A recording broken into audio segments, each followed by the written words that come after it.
मी सांगले नागपंचमी आणलेले हळदीची पाना आम्ही गणपतीक वापरलो ती कशी. आता त्याचा काय असा मोठा सिक्रेट नाही हा. ते तुमका दाखवते की 15 दिवस ही पाना कशी अशी फ्रेश टवटवीत ठेवू ती.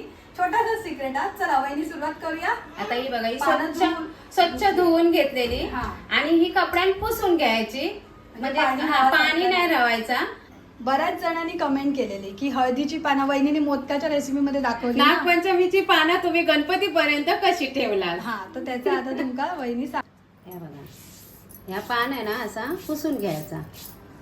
मागसून. थोडी हळकट ठेवलास ना, आता मालवणी भाषेत बोलतोय मी, हळकट ठेवायची, म्हणजे शुद्ध भाषेत सांगते तर सुकट ठेवायची. हा, सुकट. हे काय आमची सासू म्हणतात हळकट ठेव गो व्हायच, हळकली तर बरी होत.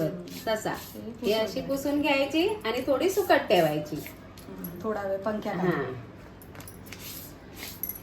सगळी पानं तशी ही 10 रुपयात दिल्यात माहितीये. एक 3 पानं आता गेलो ना त्याचं सीझन, तरी 6 असेल, तरी बरी दिल्यात. आणि ही पानं सुकली ना तरी काय वांदो नाही, तुम्ही ते मच्छीच्या रेसिपीत घालायची. हा, मस्त लागत. हा, वाया जात नाही. वाया जात नाही. जर तुमची अशी ठेवलास आणि सुकली तरी काय वांदो नाही.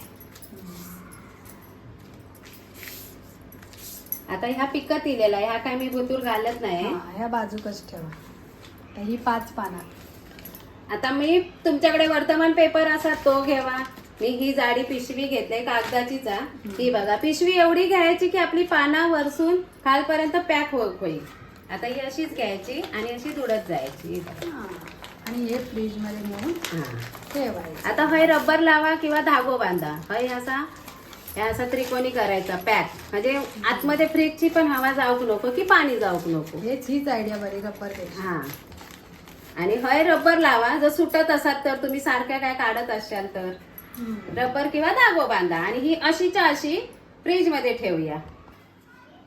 मी धागो गुंडाळलाय आणि ह्यो बांधून ठेवले की त्या 17 वेळा आपण फ्रीज उघडतलो आणि पानाचं काढलं होतं, ह्यो कागद उघडाक नको म्हणून.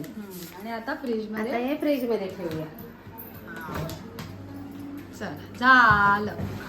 आता ही हळदीची पानं आहेत ना फ्रीज मध्ये बांधून ठेवली, पण फ्रीजर मध्ये नका ठेवू. खाली जी भाजीसाठी कप्पा दिलेला. हा, जय भाजीचो ट्रे असता थंयच ठेवा. तळ्यात ठेवला असता ती उत्तम. 17 वेळा तुमका हात लागूचो नाही. मग जेव्हा तुमका वही असेल तेव्हा काढून 15 दिवसात वापरू शकता. आणि आता एक सांगा, हळदीची पानं म्हणाल ना तुमका अशी खोटी पानं पण निघतात. वासावरनं ओळखू काही, त्याचा व्हिडिओ पण आहे आमच्या. वास इलो हळदीचं एक सुगंध. सॉरी, वास नाही, असं सुगंध. चुरगटून बघतं. तो व्हिडिओ आमच्या शिल्पान पण दाखवलेलो असा. असा असा असा. आता ह्याचे काय करतो ना ते तुमका रेसिपी परब किचन मध्ये बघूची लागतील.